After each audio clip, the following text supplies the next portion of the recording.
All right, everyone. We start off today talking about the legacy media AstroTurf and the Trump is very unpopular line.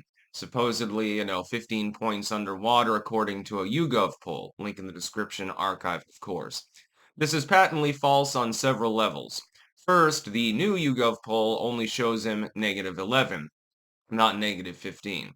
While this may sound dire to some people, that's pretty good for when you're the president of the United States. As a president gets over the honeymoon period and begins engaging in different, behaviors, signing EOs, signing off on legislation, putting forth ideas, single issue voters are more likely to be turned off than on by single issues. It's only once the economy begins to recover and hopefully peace breaks out, and obviously on the border, Trump is already prevailing, generally speaking. Only when that trifecta is met will his numbers, I think, rise. I think that he can get up higher than he currently is quite easily, actually. Wouldn't be difficult. The second problem is that it is a singular poll. There is no singular polling firm without statistical static that should be relied upon. You should only use the aggregate. In the aggregate, RCP, of course, the most accurate one, he's at -0.78. I mean, -7.8, sorry. This is actually a really good number for a sitting president at this time in their term. I would note his approval is higher than Biden's was at the same time in his term. So what does this say about Creepy Joe, Sleepy Joe, or whatever you want to call him, the asterisk president? The legacy media is going to begin astroturfing this, I think, in vogue. They're going to fixate on any poll that shows him underwater and then ramble and ramble about how evil and unpopular Trump is. The American people have turned on him. Trump's fans are turning on him. Everyone hates him, except for the suspender snappers over there with no teeth. That's basically the astroturfed line that they're going to go with. It's quite clear. They can't attack him on the border because it's been an unmitigated success story. So that's off the table. They're not going to talk about that except when they talk about ICE raids and how xenophobic they are.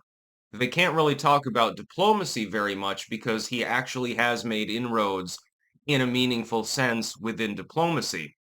And he's stuck to his guns with regards to these issues as well. For instance, he's like, well, I'm skeptical about continuing to send aid to Ukraine. I think that he's trying to pressure them into a peace deal more than anything else. Hey, your biggest backer leaves, and either you have to suck the cock of the rest of Europe, or you have to come to the table. Those are your choices.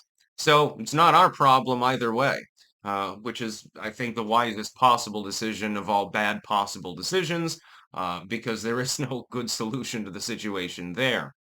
Or you look at Israel and Palestine. Trump warned them, don't attack Iran. Iran retaliated. Thankfully, things have cooled down more or less. Then he can say, I told you so, when there are a few dead Israelis because of an Iranian bombing run or something like that.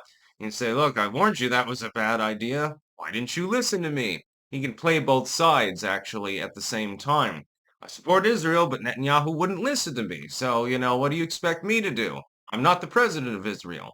That would probably be the best way going forward. And he also is menacing the Chinese at the moment with the threat of new trade problems. That's, relatively popular because it's gutted manufacturing in the United States, the particular deals that were made in yesteryear. So under the circumstances, Trump doesn't actually have to put in a huge gargantuan effort to raise those numbers at all. And they're already not bad. Being in the mid 40s when you're the president of the United States and you've already exhausted your honeymoon period is not only normal, it's a little bit above normal, honestly. Which is hilarious. Most people think, well, if you're doing a good job, most people will like you. Well, let me ask this. If Trump is so disfavored, how can he get almost half of the population to view him favorably? And number two, why is it the Democratic Party that is literally hemorrhaging in the voter rolls? There are several million less Democrats now than at last check than there were then. There are several million more registered Republicans, meanwhile. Well, I guess that the American people aren't really punishing the Republican Party, though there are definitely members of Congress among the Republicans, Mitch McConnell, that deserve to be given a spanking. But other than that, things are looking up. Trump's policies generally are carrying. The Democrats have backed down multiple times. They're effectively leaderless. I mean, your de facto leader at the moment appears to be Chuck Schumer and paired with Gavin Newsom. So, yeah, that says a lot about your political party's stability. Rumors of Trump's demise are being massively overstated at the moment by elements of the legacy media. It's part of an astroturf. It's like legacy media will try to convince you that something is unpopular so that you'll go along with the masses and then you'll say, well, yeah, because Trump's made mistakes, so I guess I disapprove of him too. It's psyops. It's propaganda. It's nothing more. When you cite one-off polls, like I can look at the polling page on RCP and find relatively recent polls where Trump is above 50%. That's called cherry picking. So I could take that poll and say, look, as of last count by this polling firm, Donald Trump was approved of by 3 points more Americans than disapproved of. He's popular. But he doesn't have more than 50% support.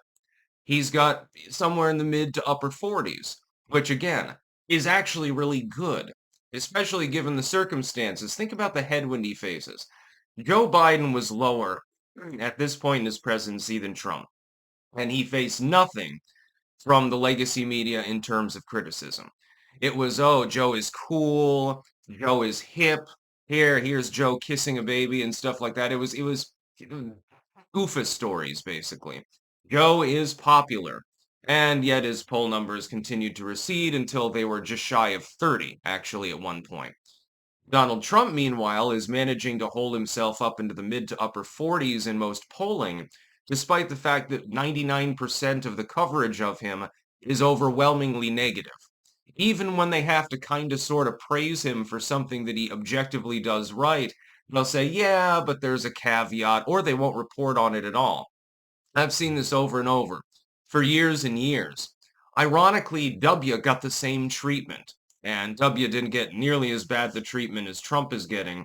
And also, in W's case, he deserved it because he started a couple of wars on credit, run us into more debt, got a bunch of people killed, and then tried to, massively censor and annihilate the very concept of the First Amendment, also breaching the right of privacy in the process. Also, effectively insinuating that you didn't really want trials for people accused of certain crimes, and the list goes on. So it is an apples to oranges comparison. Not the same fruit, but they're both fruits in this particular case with lies, damn lies, and statistics. That's about all. Peace out.